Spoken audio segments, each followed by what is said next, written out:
오늘 주신 하나님의 말씀은 창세기 18장 16절에서 21절까지 말씀입니다. 창세기 18장 16절에서 21절까지 함께 읽으십시다. 그 사람들이 거기서 일어나서 소돔으로 향하고 아브라함은 그들을 전송하러 함께 나가니라. 여호와께서 가라사대 나의 하려는 것을 아브라함에게 숨기겠느냐. 아브라함은 강대한 나라가 되고 천하 만민은 그를 인하여 복을 받게 될 것이 아니냐. 내가 그로 그 자식과 권속에게 명하여 여호와의 도를 지켜 의와 공도를 행하게 하려고 그를 택하였나니 이는 나 여호와가 아브라함에게 대하여 말한 일을 이루려 함이니라. 여호와께서 또 가라사대 소돔과 고모라에 대한 부르짖음이 크고 그 죄악이 심히 중하니 내가 이제 내려가서 그 모든 행한 것이 과연 내게 들린 부르짖음과 같은지 그렇지 않은지 내가 보고 알려 하노라. 아멘. 소돔과 고모라, 심판을 받을 만한 죄의 온상을 가리키는 대명사입니다. 성경은 잘 몰라도 소돔과 고모라를 아는 사람들은 많습니다. 소돔이란 단어는 이후에 영어에 남성 간의 동성애적인 관계를 가리키는 용어가 됐습니다. 소돔이라는 말은 그런 뜻을 가진 영어 단어가 됐고, 고모라라는 이름은 이탈리아 영화의 제목으로 등장한 적이 있습니다. 나폴리시를 장악한 카모라 갱단의 이름을 고모라라는 이름으로 비유해서 만든 영화입니다. 사해 근처에 실제로 과거 소돔과 고모라의 터를 발견했다는 그런 기사를 여러분이 접해보신 적이 있을 것입니다. 소돔과 고모라는 신화가 아닌 실제 일어난 사건이었다는 얘기입니다. 그런데 소돔과 고모라의 죄가 무엇이었는지는 우리가 구체적으로 잘 알지 못합니다. 이후에 아브라함에게 찾아왔던 천사들이 소돔성에 이르렀을 때 소돔 사람들이 그 천사들과 관계를 갖겠다고 그들을 요구했다는 사실을 우리가 알고 있고, 또 그들이 굉장히 폭력적이었다는 사실을 알고 있습니다. 그리고 소돔 사람들 중에 이 롯과 그 두 딸 이외에는 구원받은 사람들이 없었다는 사실, 그것을 우리가 참고할 수 있지만 이 소돔과 고모라의 성이 구체적으로 무엇이었는지를 그것만 가지고는 알 수가 없습니다. 이후에 에스겔서 16장을 보면 소돔과 고모라의 죄악이 가난하고 궁핍한 자를 돌아보지 않은 것이라고 말하고 있는데, 적어도 창세기에는 그런 언급이 등장하지 않습니다. 그런데 오늘 본문을 보면 여호와 하나님이 아브라함에게 말씀하시기를 소돔과 고모라에 대한 부르짖음이 크고 라고 말씀하셨어요. 소돔과 고모라의 부르짖음이 아니고 소돔과 고모라에 대한 부르짖음이 크다고 하셨고, 내가 그 부르짖음을 들었다라고 말씀하셨습니다. 그러니까 누군가가 소돔과 고모라의 죄를 인하여 부르짖었다는 얘기, 많은 피해자가 있었다는 얘기입니다. 많은 피해자들이 소돔과 고모라의 가해자들 때문에 부르짖었다는 얘기입니다. 마치 히브리 백성이 애굽에서의 고역 때문에 부르짖고 하나님이 그것을 들으셨던 것처럼 우리는 인간의 죄로 규정하는 것이 무엇이냐를 생각할 때 하나님이 개인적이고 독단적인 기준으로 독단적인 판단에 의해서 인간의 죄를 규정하신다라고 생각을 할 때가 많이 있습니다. 그래서 소돔과 고모라에 대한 심판도 하나님의 독단적인 심판에 의한 판단에 의한 것이었다라고 생각을 하기 쉬운데 그게 아니고 하나님이 소돔과 고모라의 죄 때문에 부르짖는 사람들의 소리를 들으시고 그것을 확인하기 위하여 천사를 보내셨어요. 그게 바로 창세기 18장의 내용입니다. 여기에서 인간의 죄의 성격과 하나님의 관계를 잘 보여줍니다. 이건 사실 말로 설명하기는 좀 어려운 부분입니다. 여러분이 감으로 느끼시는 것이 훨씬 빠릅니다. 말로 설명하는 데에는 좀 부족함이 있습니다. 죄를 죄로 규정하는 것이 무엇이냐? 우리는 하나님께서 당신의 이 개인적이고 독단적인 기준을 가지고 인간을 지켜보시다가 마음에 안 드시는 것이 있으면 개입하셔서 우리를 꾸짖고 나무라시는 것으로 생각할 때가 많이 있습니다. 그래서 율법에 무엇을 하지 말라, 또 무엇을 하라 이런 계명이 있을 때 그 이유가 무엇이냐라고 물어보면 왜 하나님이 이렇게 명하셨느냐 하는 이유를 물어볼 때 대다수의 목회자들은 Because he says so, 왜냐하면 하나님이 그렇게 말씀하셨기 때문이다를 궁극적인 이유로 내세웁니다. 하나님이 그렇게 말씀하셨기 때문에 그것이 옳은 것이다. 이런 식으로 그 이외의 것은 물어보려고 하지 않습니다. 하나님이 말씀하셨기 때문에 나쁜 것이고 하나님이 말씀하셨기 때문에 하면 안 되는 것이고 그것이 궁극적인 기준이라고 생각을 한다는 거예요. 많은 사람들이 그렇게 가르칩니다. 그래서 예컨대 왜 아담과 하와에게 선악과를 먹는 날에는 정령 죽으리라고 말씀하셨느냐? 왜 그렇게 왜 그들이 그걸 먹으면 죽느냐라고 물어볼 때 사람들은 하나님이 먹지 말라고 금하셨기 때문이다 라고 대답합니다. 하나님이 금하셨는데 그들이 어겼기 때문에 그들이 그 벌로 타락하고 죽는 것이다. 그것으로 끝이에요.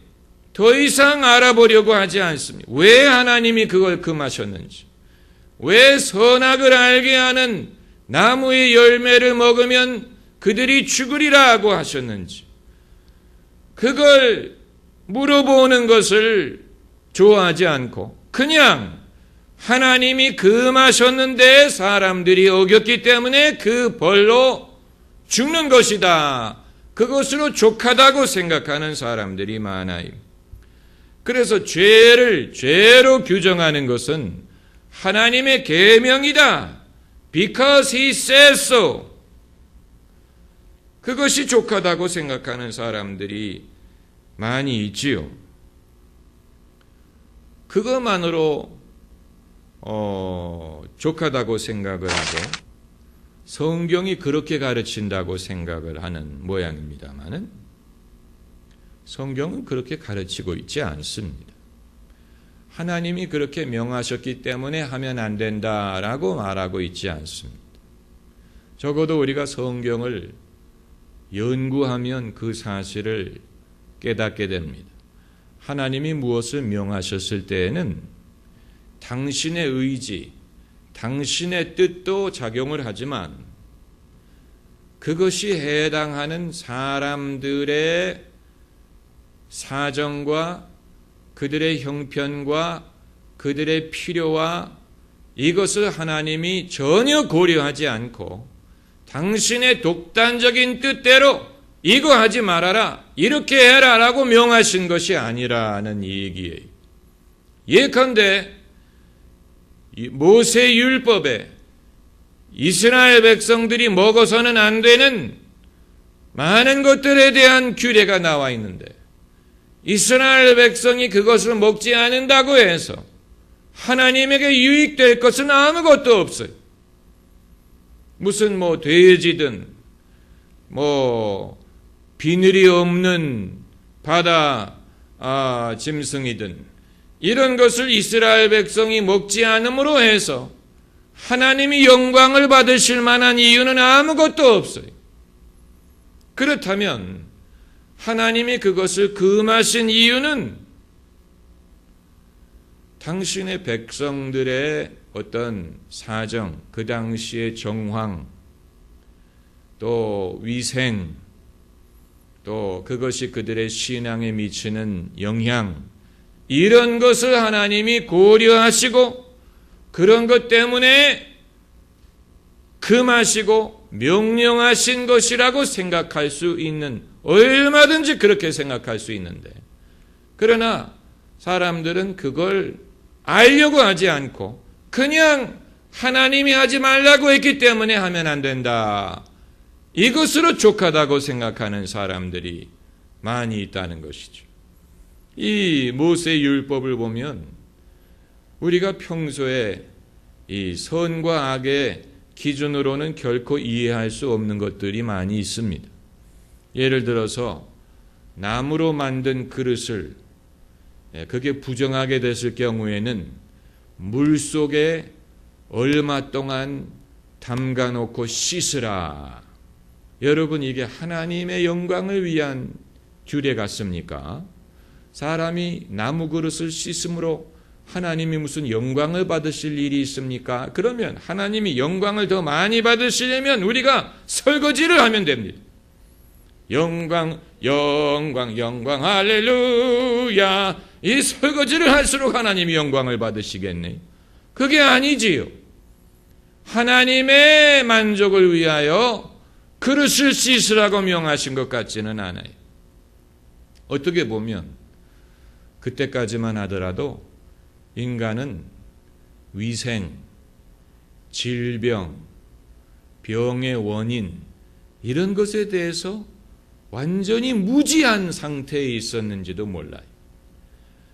이제 박테리아라든가 바이러스라는 것이 규명될 때까지는 몇천 년을 기다려야 되지만 그 옛날에도 뭔가 질병을 차단하고 사람의 위생을 도모하기 위해서 인간을 위하여 하나님이 명하셔야 되는 부분들이 있지 않았겠느냐.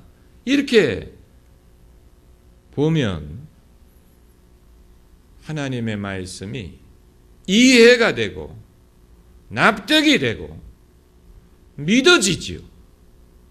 만일 그게 아니고 하나님이 당신의 독단적인 이유로 이런 모든 것을 명하셨다라고 생각한다면 그것처럼 이상한 것이 없는 것입니다.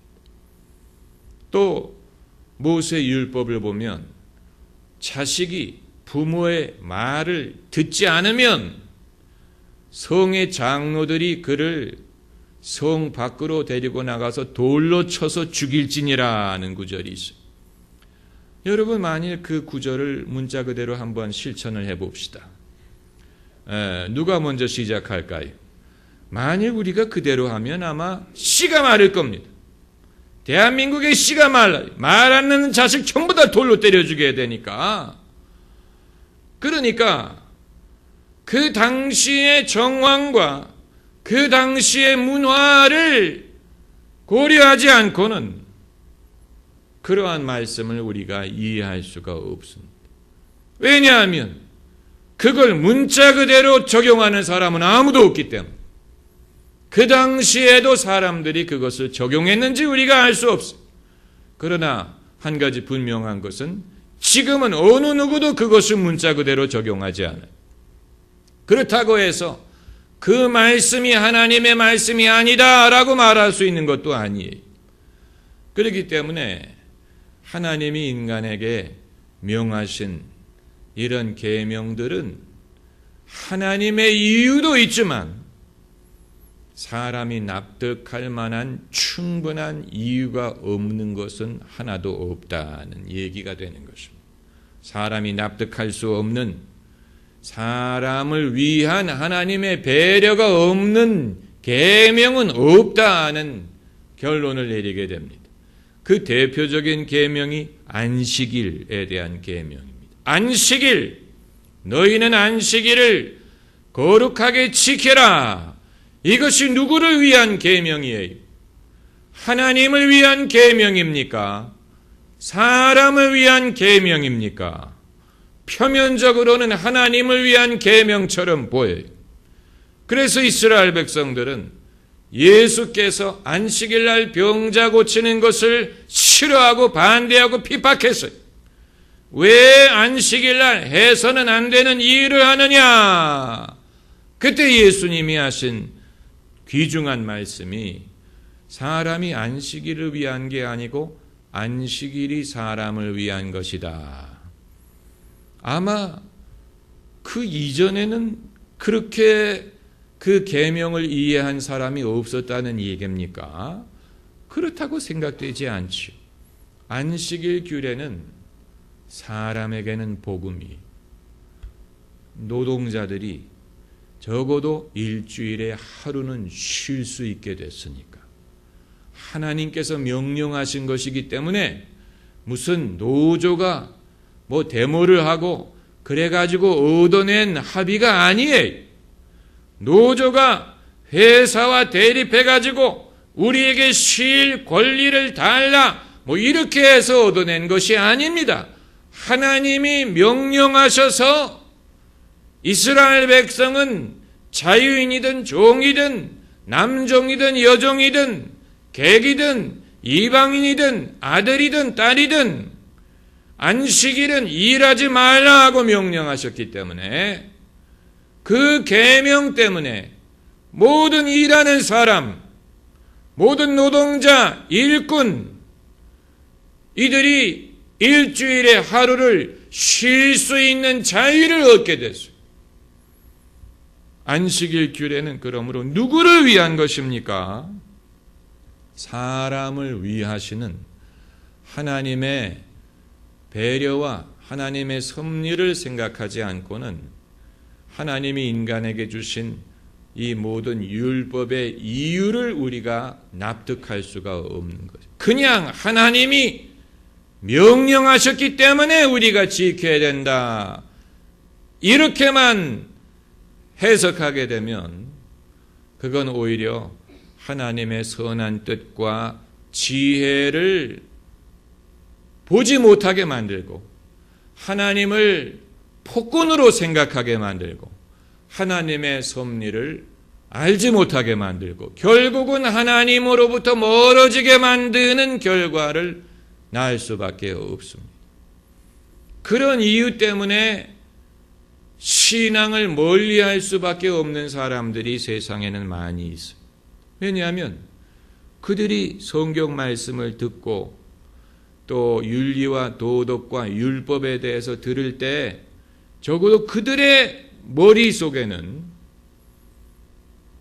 이게 과연 하나님의 일방적인 명령으로 된 것이냐, 그들은 그렇게 생각이 되지 않은, 그들 머릿속에는 이건 사람들을 위한 것이고 사람들의 합의가 어느 정도 작용을 하고 사람들의 배려와 사람을 위한 그런 요소가 충분히 있다고 내 눈에는 보이는데 왜 교회는 그렇게 설명하지 않고 오로지 이건 100% 하나님의 계시와 명령으로 말미암은 것이라고만 말하느냐.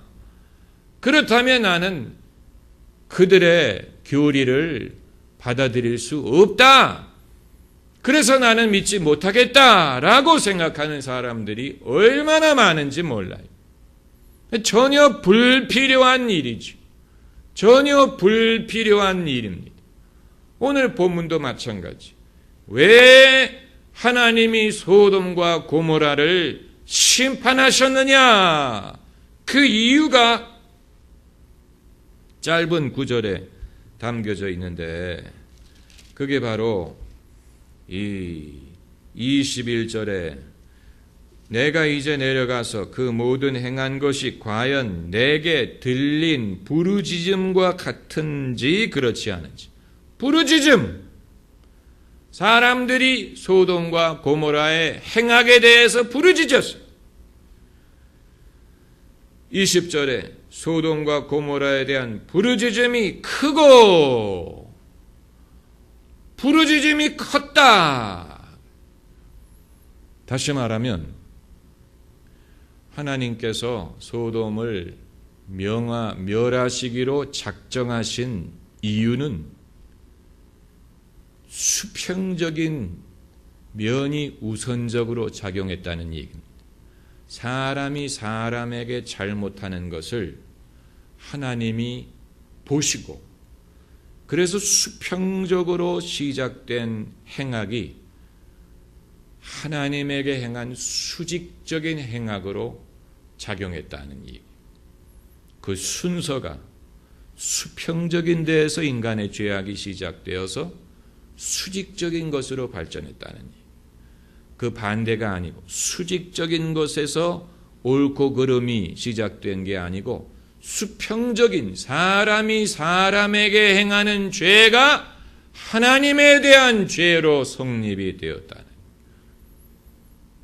아마 어떤 분들은 죄의 기준이 사람이 사람에게 수평적으로 행하는 데 있다면 하나님을 배제해도 되지 않느냐? 굳이 하나님을 공식에 넣지 않아도 인간적인 차원에서 이 모든 것을 우리가 이해할 수 있지 아니하냐. 그러나 그렇다면 하나님이 개입하시는 일도 없었겠지요. 본문은 사람이 사람에게 악을 행해서 피해자들이 부르짖은 것을 하나님이 들으시고 하나님이 개입하셨다고 말하고 있는, 하나님이 개입하셨어요.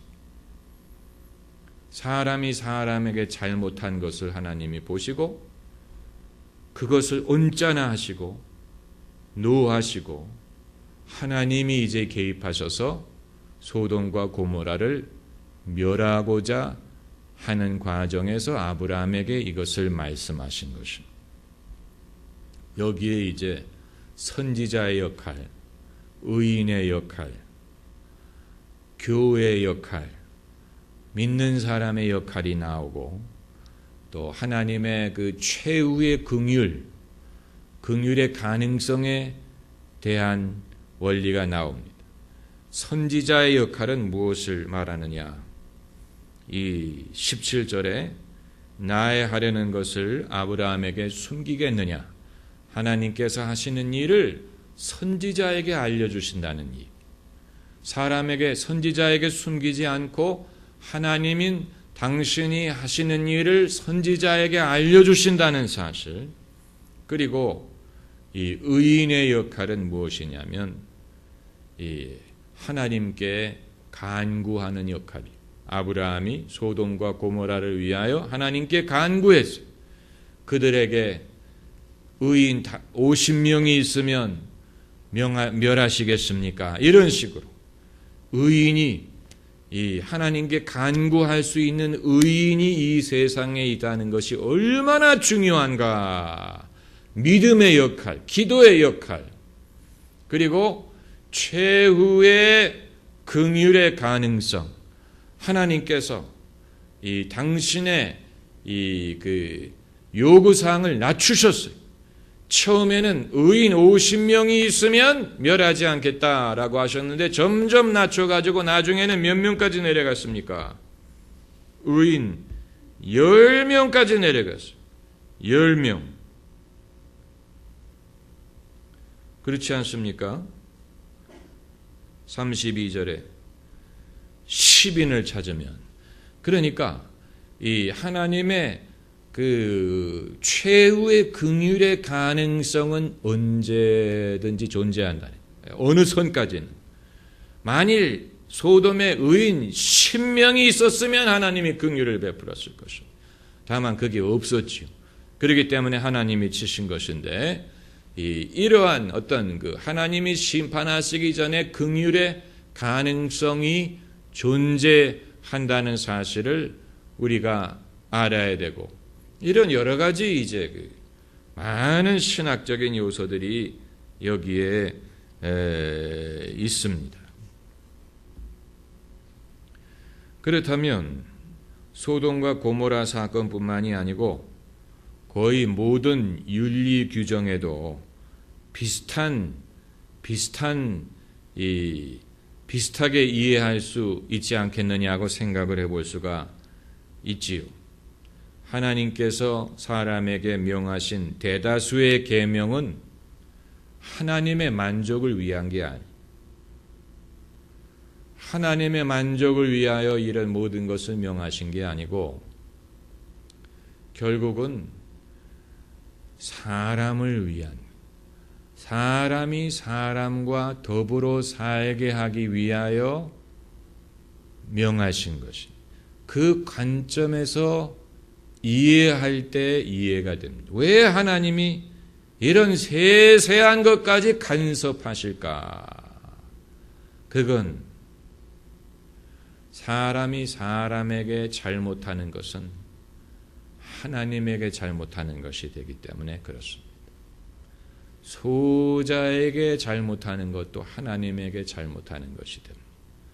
약자에게 잘못하는 것, 자기를 지킬 수 없는 사람에게 잘못하는 것, 자기 스스로를 도울 수 없는 사람에게 잘못하는 것, 또 큰 소리를 낼 수 없는 사람에게 잘못하는 것, 이건 모든 것이 하나님께서 보실 때 진노하시는, 약한 사람에게 잘못한, 이 조폭이 적어도 옛날 그 영화 장군의 아들이라든가 이런 영화를 보면 옛날에 그 깡패들은 멋이 있었어요. 그들은 자기의 힘을 적어도 그 영화에서는 조선 사람을 위해서 썼어요. 조선 사람의 자부심을 위하여 그 힘을 썼어요. 그렇기 때문에 영웅 대접을 받았어요. 힘은 약자를 보호하기 위한 힘이라고 생각했어요. 그런데 요즘의 조폭을 보면 어느 조폭도 1대1로 당당히 겨루어가지고 일을 처리하는 조폭은 본 적이 없고 전부 다 떼거지로 몰려다녀. 떼거지로 몰려다녀가지고 한 사람을 이지매를 하고 돈을 빼앗고 이런 비겁한, 그게 조폭이라면 누구든지 조폭할 수 있죠. 조폭 쉽죠. 그렇게 숫자로 하면 누가 못합니까? 그렇습니까? 안 그렇습니까? 1대1로 만약에 했다. 그건 1대1로 해가지고 이겼다. 그러면 존경이라도 할 수 있어. 그게 아니고 여러 명이 우르르 몰려와가지고. 그건 조폭, 그게 정말로 조폭이에요. 조직폭력. 그게 organized violence. 그건 힘도 아니고, 그건 정의도 아니고, 그건 비겁한 거예요. 힘을 얻으려는 이유가 뭐냐? 왜 강한 자가 되려고 하느냐? 왜 큰 사람이 되려고 하느냐라고 할 때 힘을 얻어서 약한 자를 보호하기 위한 것이죠. 해병대가 정말로 해병대의 전통과 기풍을 살리려면 조국을 지킨다는 명분을 말하기 전에 자기들 내부의 약한 자를 지키는 모습부터 보여줘야죠. 자기들 내부에 잘 적응하지 못하고 따라하지 못하는 동료를 지켜주는 모습을 보여줘야 그게 해병대지요. 그게 아니고 자기들 내부에서의 약자조차도 지켜주지 않고 왕따를 하고 소위 기수여행을 시켜가지고 이건 해병대가 아니고 개병대지요. 누가 그걸 존경하겠습니까? 누가 그런 모습을 보고 나도 해병대가 되겠다라고 말하겠습니까? 그러니까 강한 군대를 만드는 거 좋지만 강하게 되는 이유가 무엇이냐를 생각해야죠. 강하게 되는 이유는 약한 자를 보호하기 위한 것인데 자기 내부의 약한 자도 보호하지 못하면서 어떻게 약한 자를 보호하겠다고 말하는 것입니까? 그게 바로 깡패 집단이지. 힘을 얻는 이유를 모르는 것입니다. 이건 윗사람부터 생각이 잘못된 것이죠. 윗사람부터 철학이 없는 거예요. 그래가지고 어느 엄마가 자기 자식을 군대에 보내려고 하겠습니까? 이스라엘처럼 군대에서 복무했다는 것을 자랑스럽게 여기고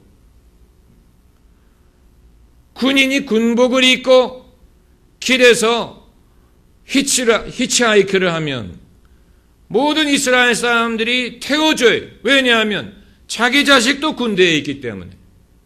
그 정도의 어떤 프라이드와 그 정도의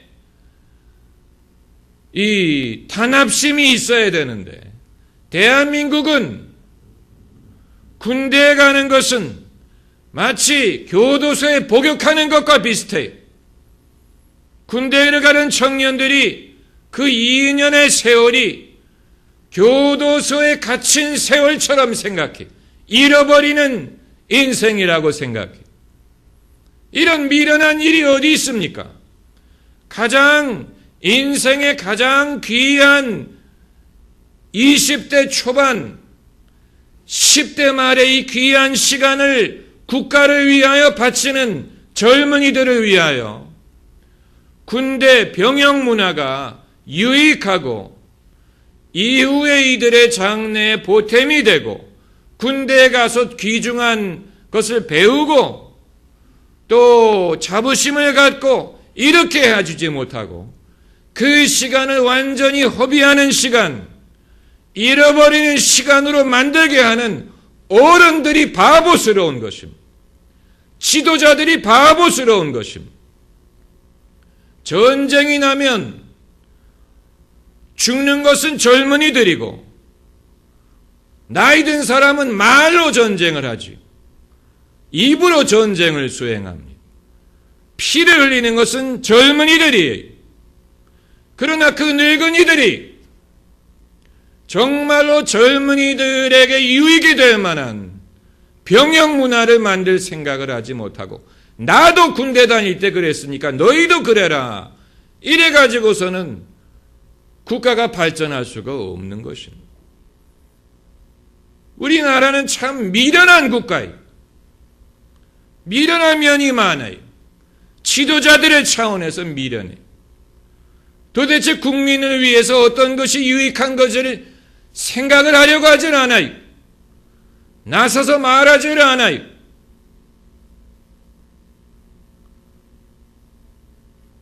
그리고 늘 입만 열면 창의력 얘기하고 무슨 이노베이션 얘기하고 말은 잘해.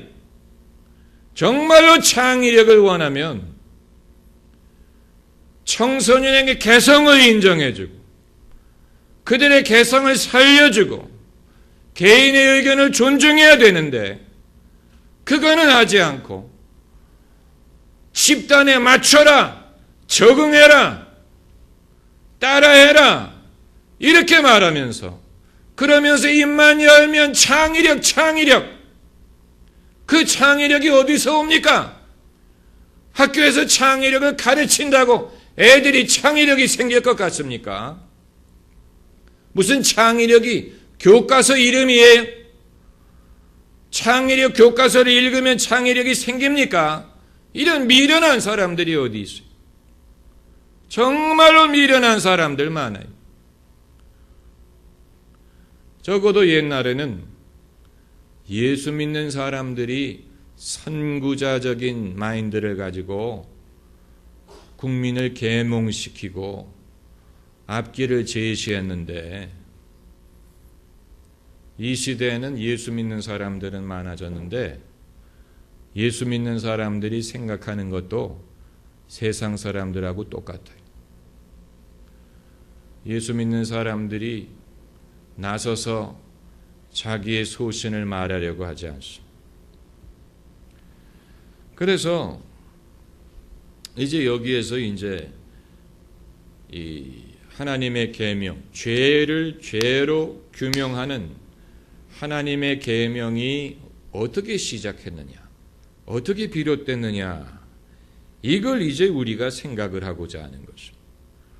이게 사람을 위한, 사람에 대한 의무가 그 핵심이 되었다면, 그럼 하나님이 아니고 사람이 만들었다는 얘기가 아니냐, 이런 질문을 하는 사람도 있습니다. 그러나 그렇지는 않습니다. 그 이유는 하나님이 개입하신다는 사실 때문에. 그게 굉장히 중요한 단서입니다. 하나님이 개입하셨다는 사실. 성경 저자가 말하고자 하는 게 아마 그것입니다. 하나님이 개입하신다라는 사실. 여기에 이제 성경적 윤리의 가장 중요한 근거가 있는 것입니다. 기도하십시다.